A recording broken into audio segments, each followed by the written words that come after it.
யாருக்கா இருந்தாலும் நான் அதுதாங்க நான் சொல்கிறேன். இல்லை அந்த விமர்சனத்தில் அவங்க சொல்கிறது வேற. அந்த அந்த உள்ள இருக்கிற வழி எங்களுக்கு தான் தெரியும்.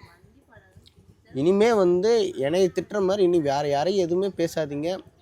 எதாக இருந்தாலும் ஃபேமிலியாக போயிருந்தா நான் இத்தனை பேர் போயிருப்போமா? என் ஃபேமிலியாக போயிருந்தா அந்த 1.5 வயசு பையனை அப்பா நான் விட்டுருப்பேனா? அந்த கூட்டத்தில் அந்த அப்பா என் பையனை நான் விட்டுருப்பேனா? இந்த தெருவுக்குள்ளேயே நான் 15 வருஷமாக இருக்கிறேன் இந்த தெருவுக்குள்ளே. எனக்கு எப்படி போய் எப்படி வரணும்னு இந்த தெருவில் எல்லாமே எல்லா சந்தும் எனக்கு தெரியும்.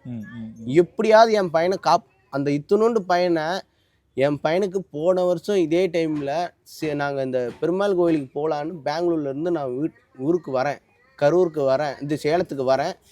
வரும்போது சேலத்தில் என் பையனுக்கு காய்ச்சல் ஜாஸ்தியாகி பிக்ஸ் மாதிரி வந்து தூக்கிட்டு ஓடினேன். இந்த இந்த இந்த இந்த மாதங்கள் தான் போன வருஷம் நான் தூக்கிட்டு போய் என் பையனை அப்போ நான் காப்பாற்றினேன்.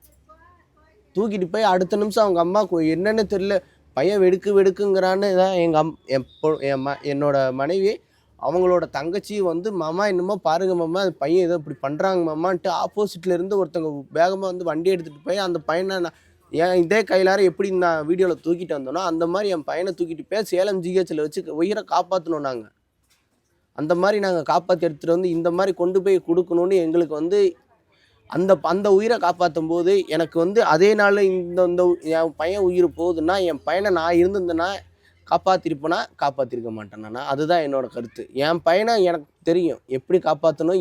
என் பையனை சின்னதாக அவனை ஏதாவது என் வீட்டுக்காரம்மா கை ஓங்கினால் கூட அடிக்காது பையனை அடிக்காது அப்படின்னு நான் சொல்லுவேன். என் பையனை யாருமே இன்னமும் அடித்தது கிடையாது, கை நீட்டினது கிடையாது. அவன் எவ்வளோ சேட்டை பண்ணுவான், யாருமே கை நீட்டினது கூட கிடையாது. அவன் செய்கிறத நின்று நாங்கள் அப்படியே உட்காந்து பார்த்துக்கிட்டு சிரிச்சுக்கிட்டு தான் இருப்போம். அதுதான் நாங்கள் பண்ணுவோம். இனி வந்து என்னன்னு தெரியாமல் எந்த ஊடகங்களும் சரி என்னன்னு தெரியாமல் பேசாதீங்க. எங்களுக்கு ரொம்ப மன உளைச்சலில் நாங்கள் இருக்கிறோம். இன்னும் மன உளைச்சலேருந்தே நாங்கள் மீண்டு வரல. எதுவுமே பொய்யான கருத்துக்கள் யாருமே வந்து பதிக்கக்கூடாது. அதுதான் நான் சொல்லுவேன். இனி என்னோடய பையனுக்கு நடந்த துயரம் மாதிரி இனியும் நடக்கக்கூடாது. அதையும் நான் சொல்கிறேன்.